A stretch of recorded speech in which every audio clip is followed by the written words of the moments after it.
Hello mga Mima! Ayan, isang maulang gabi sa ating lahat. Ayan, katapos ko lang din mag-live sa aking TikTok. At dito nga mga Mima, mayroon akong talbos ng kamote, tapos mayroon akong isda. Isdang bangos mga Mima, tapos mayroon akong sibuyas dito. Tapos mayroon akong ito, pampalasa. Tapos mayroon akong asin mga Mima. Bali lalagayin ko lang ito mga Mima.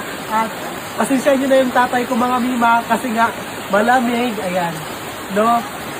Nilalamig siya kaya nagadarang siya sa apoy. Ayan, ilagay ko lang itong ating mga isda. Isabay-sabay ko na to siya mga Mima. Ganun lang yan, di ba? Ganun lang din ang magiging lasa. O, di ba? Prank lang yun. Ay, ibu na natin. Ganun lang yan mga Mima. Tapos, isalansan lang natin siya. Ayan, o, di ba? Okay na yan. Tapos, ilagay ko na agad itong ating gulay. Okay na yan mga Mima. Ganito kan magluto dito.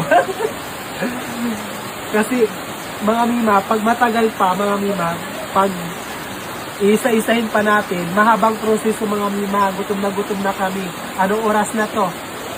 Ayan, ilagay ko lang to. Inuulan pa kami talaga. Slice lang natin itong ating sibuyas. Mga Mima, tapos lagyan natin ng asin. Itong ating pangkalasa. Lubos ko na ito mga Mima. Okay. Lagyan natin ng tubig.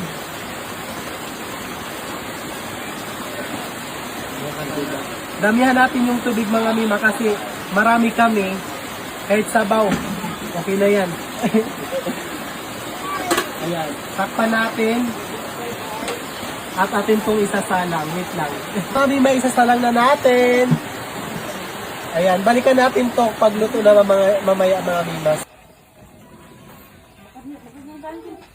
Ano dyan?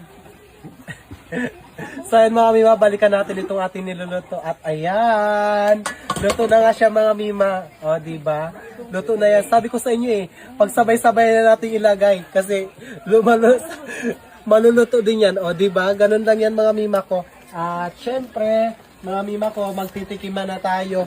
Ayan, Miming, huwag mo yung galawin. Gutom na talaga ako mga Mima. Ayan. Yung apoy ko talaga, pagod na. So, ayan, tikman natin kung ano nang lasa nito ang ating niluluto.